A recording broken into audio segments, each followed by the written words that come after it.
Hi hello ನಮಸ್ಕಾರ friends. T20 ವಿಶ್ವಕಪ್ ಬಗ್ಗೆ ಅಪ್ಡೇಟು. ಸದ್ಯದ ಮಟ್ಟಿಗೆ ಈ ಬರ್ತಿರೋದು ICC ಕಡೆಯಿಂದ ಬರ್ತಿರೋ ಅಪ್ಡೇಟ್ ಏನಂದರೆ, ಬಾಂಗ್ಲಾದೇಶ ಏನೋ ಸ್ಕ್ವಾಡ್ಸ್ ಇದು ಸ್ಥಳಾಂತರ ಎಲ್ಲ ಚೇಂಜ್ ಮಾಡಬೇಕು, ನಮ್ಮ ಭಾರತಕ್ಕೆ ಬರೋಕ್ಕಾಗಲ್ಲ ಅಂತ ಹೇಳಿದ್ರಲ್ಲ, ಅದ್ರ ಬಗ್ಗೆ ಅಪ್ಡೇಟ್ ಇದೇನೆಂದರೆ ICC ಕ್ಲಿಯರ್ ಕಟ್ಟಾಗಿ ಹೇಳಿಬಿಟ್ಟಿದೆ, ಯಾವುದೇ ಬದಲಾವಣೆ ಮಾಡೋದಿಲ್ಲ.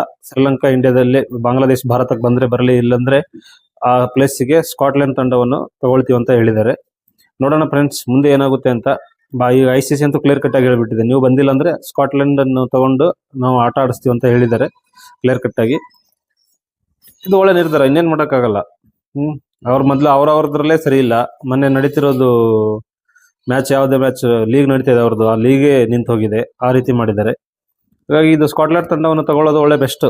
ನಮ್ಮ ಭಾರತದಲ್ಲಿ ನಡೆಯೋದ್ರಿಂದ ನಮ್ಗೆ ಒಳ್ಳೆ ಫಾಯ್ದೆ ಆಗುತ್ತೆ. ಹಾಗಾಗಿ ಅವ್ರಿಷ್ಟ, ಅವ್ರು ಬರಲಿ ಬಿಡಲಿ.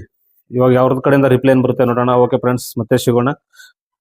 ಇದು ಮಾಹಿತಿ ಇಷ್ಟ ಆಗಿದ್ರೆ ಫಾಲೋ ಮಾಡಿ, ಶೇರ್ ಮಾಡಿ, ಲೈಕ್ ಮಾಡಿ ಫ್ರೆಂಡ್ಸ್. ಕಮೆಂಟ್ ಮಾಡಿ ತಿಳಿಸಿ ಏನು ಅನ್ಸುತ್ತೆ ಅಂತ.